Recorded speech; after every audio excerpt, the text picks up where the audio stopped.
Estamos en Conciencia Vial, entramos ya en el último tramo del programa de hoy. Escuchábamos antes de ir a la pausa al doctor Claudio Rodríguez de la Cruz.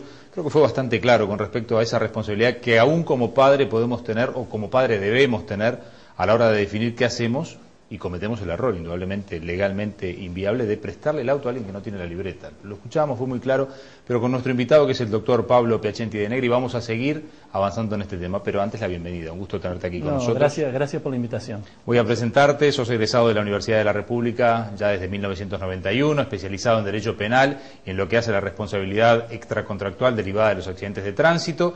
Ha efectuado cursos que lo podrían llegar a vincular con lo que es la abogacía y el accidente. Algunos lo llaman, o algunos doctores se llaman doctores en accidentología. No sé si usás ese término tú, o es un término que en realidad no usás. Prefiero no usarlo. Creo que el tema es decir, uno la orientación un poco la va siguiendo en la medida que la clientela, es decir, se acerca al estudio y busca un asesoramiento. Lo que existe es gente que ha trabajado más el tema de responsabilidad extracontractual derivada de los accidentes de tránsito.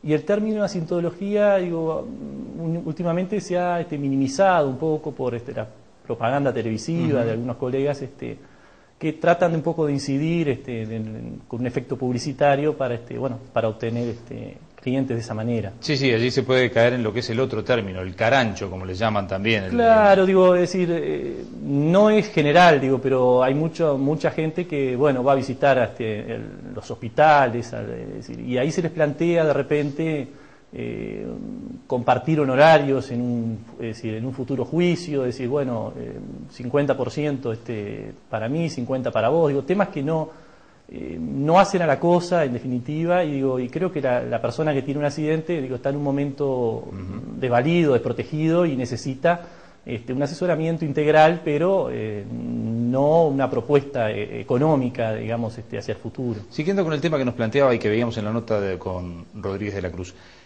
¿qué pasa cuando un menor o alguien que no tiene libreta está en el auto de otro? Es decir, ya explicaba él que la responsabilidad trasciende a la persona que iba manejando, pero ¿hay algo que quieras complementar? ¿Algún otro ejemplo que quieras dar? ¿Ampliar ese tema? Sí, acá en Maldonado, obviamente sin dar ejemplos, pero ejemplos concretos, pero ha sucedido episodios donde un menor que acompañaba a otro que ocasiona un accidente, se le inicia un proceso de menor precisamente por no haber asumido en ese momento, según la Fiscalía y según la juez, una actitud de auxiliar a la víctima. Sí, la omisión de asistencia. La omisión de asistencia. En definitiva, es una infracción muy menor que, salvo situaciones donde hay una alarma pública importante, el proceso tendría que ser sin una medida cautelar de internación, y sin un arresto domiciliario. Hubo recientemente una situación similar y ocurre muy frecuentemente. Es decir, yo he tenido padres que han tenido que ir a declarar al juzgado, pues los hijos manejaban alcoholizados el vehículo de él. Es decir, se le presta el auto al hijo para que salga de una vuelta estando alcoholizado. Esta situación, además de ser un peligro, algunos padres me lo explicaban de una manera tal vez un poco cruda, en el sentido de decir, si mi hijo está alcoholizado, yo no quiero que se lastime en una moto, pero sin pensar el daño que puede causar con el vehículo del hijo, ¿no? Y en ese caso se inicia un proceso por falta a los padres. Es decir, los padres son responsables de los hijos menores de 18 años, y tienen una responsabilidad tanto civil como, en este caso, de la justicia de falta. Claro, lo civil lo hablábamos, podría llegar a ser amparado por un seguro si no estuviera en condiciones irregulares, es decir, el alcohol ya lo transforma en algo que es irregular, claro, y recaerá sobre ellos y no sobre el seguro la responsabilidad civil.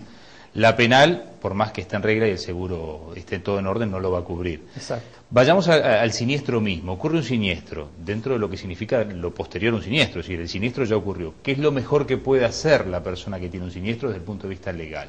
Yo creo que depende, de si hay lesionados o no. En el caso de que hay lesionados, la familia o él, si no está incomunicado, tiene que ponerse en contacto con el abogado de confianza para iniciar un poco la actividad de la defensa, tanto penal como la parte civil también.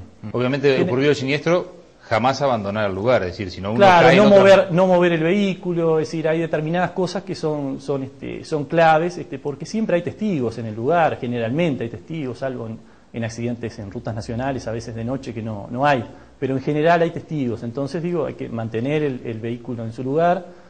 ¿Qué pasa cuando el siniestro lo tiene un turista, un extranjero? Maldonado es habitual, que hay una época de verano, la gente viene por 10, 15, 20 días, un mes a máximo, y allí tiene un accidente. ¿Qué pasa en ese caso? En ese caso, para que no quede desprotegida, me estoy poniendo en el caso de la víctima en ese momento, digo, en el caso de las víctimas, digo, es muy importante acudir inmediatamente a un abogado para poder interponer alguna medida cautelar, es decir, tratar de que el vehículo no salga a las fronteras. Las medidas cautelares, desde el punto de vista civil, son un poco más lentas que en materia penal. Por eso, en materia penal, interponer una medida cautelar es una medida rápida, eficaz, donde el mismo juez que interviene en el accidente, que se le da cuenta del accidente, es quien va a ejecutar la medida. ¿Qué pasa con las penas alternativas? Ahí ya nos ponemos del lado del otro, o del victimario, no de la víctima. ¿Se están aplicando medidas alternativas?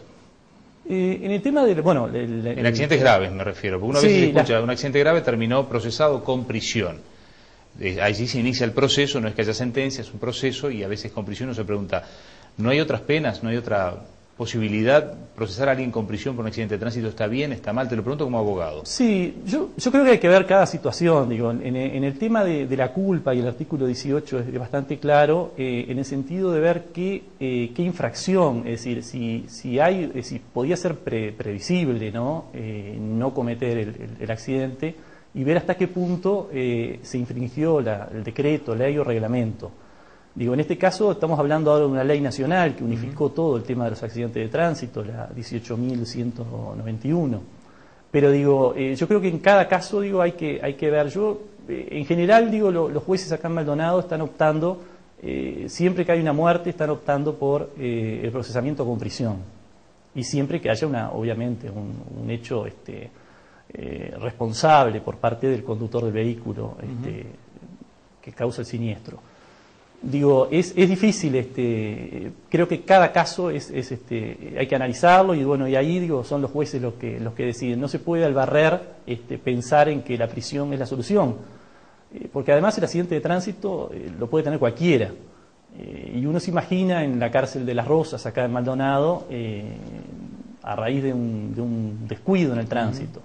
En ese sentido también la jefatura ha trabajado, y en combinación con los jueces, en un acuerdo ya pactado, de que la persona que comete un accidente de tránsito generalmente no sea remitido a Las Rosas, sino se busca alguna alternativa como la chacra de Pan de Azúcar, es decir, un lugar donde ese preso diferente pueda cumplir el tiempo que tenga que cumplir lejos del resto de la población. ¿Qué pasa con la responsabilidad penal de aquellos que manejan motos, por ejemplo? Uno a veces puede pensar que una moto es un vehículo más chico, como más casero, y entonces seguramente, estoy hablando obviamente no con lo que es la ley, te estoy preguntando, pero uno puede pensar, no, pero yo una moto, ¿qué puedo hacer? Responsabilidad penal no voy a tener, porque uno le quita importancia.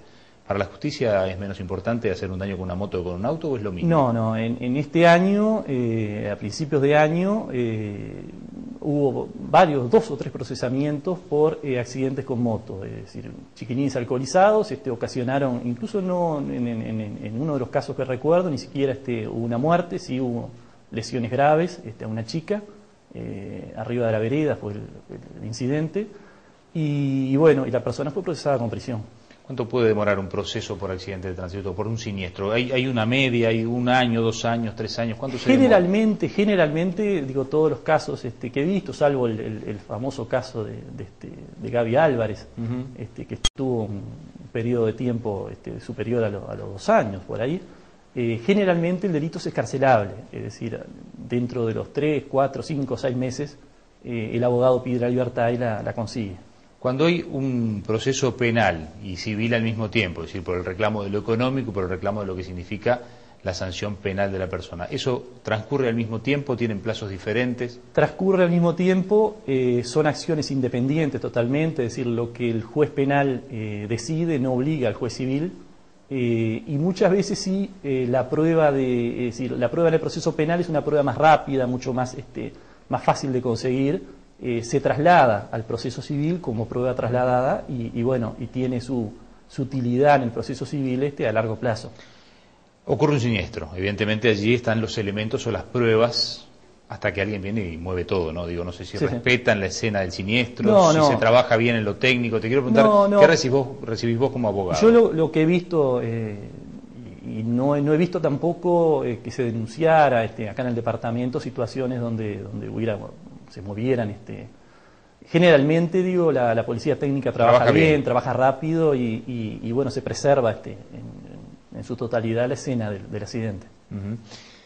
Porcentajes y lo que significa cantidad de accidentes en Maldonado con respecto a otros lados en lo que los abogados puedan saber. ¿Hay una estadística? ¿Se trabaja? No sé exactamente. Sé que hay en Maldonado, y lo veo porque digo es impresionante la cantidad de gente que concurre al estudio y a estudios de colegas también lo he hablado. Mucha gente accidentada en moto. Es decir, los accidentes en moto son moneda corriente. Digo, me ha pasado de ir a ver a un cliente demorado en la seccional por un accidente con una moto y que en el mismo momento hubiera 4 personas demoradas por el mismo tema. Es decir, por otros 4 accidentes en una tarde en Maldonado. Es una realidad tangible también para los abogados, entonces. Es una realidad tangible, sí. Pues nos ha pasado a hablar con otros actores que tienen que ver con todo esto de la seguridad vial. Claro. Y en cada uno de los términos es recurrente el tema de la cantidad de motos, la cantidad de accidentes de motos, lo que es de cada 5 accidentes, 4 son de moto, es decir, para los abogados también. Sí, por eso volvemos al tema anterior de los accidentólogos, por eso estudios de Montevideo y de Ciudad de la Costa se han instalado en Maldonado porque lo ven en un lugar donde hay trabajo. Pablo, muchísimas gracias por haber estado con gracias a nosotros ustedes por recibirme. Auspiciaron COPSA, La Fernandina Neumáticos, Florería La Capilla, Cardiomóvil, Un Vecino Médico, Álvaro Jimeno Turismo, Banco de Seguros del Estado, Practic Yeso, Construcciones en Seco, Letras del Este, Comunicación Visual, Taller Gospodinov, La Casa del Carburador, La Sandwichería, Parrilla y Restaurante El Tonel y Diluso Vehículos. Ya se nos fue el programa, pero como todas las semanas ya casi que los voy a estar invitando para el próximo domingo a las 12:30. Pero había dejado algo pendiente para contarles hoy. El próximo 8 de octubre, Conciencia Vial y Cardiomóvil, juntos estaremos realizando un evento muy especial en el que se estará trabajando sobre simulacros, accidentes, rescate de personas, es decir, una actividad muy interesante que le vamos a seguir dando datos en el correr de los próximos días. Pero recuerden, va a ser el 8 de octubre, una actividad muy especial. La otra, bueno, el agradecimiento a todos ustedes y ya la convocatoria para que, a pesar de que nos vamos a encontrar el próximo domingo o este lunes a última hora, sigan en contacto con nosotros a través de nuestro mail, a través de concienciavial@hotmail.com, nuestro celular para mensajes de texto 096-420-635, para que si se perdieron alguna entrevista o quieren repasar alguna de las notas que ya tuvimos al aire, busquen por Conciencia Vial Punta en YouTube, o si no, para que nos encuentren a través de Facebook, Conciencia Vial en Facebook, y nos van a encontrar. Muchísimas gracias, como siempre, por haber estado con nosotros, por participar semana a semana con nosotros, y nos reencontramos dentro de 7 días.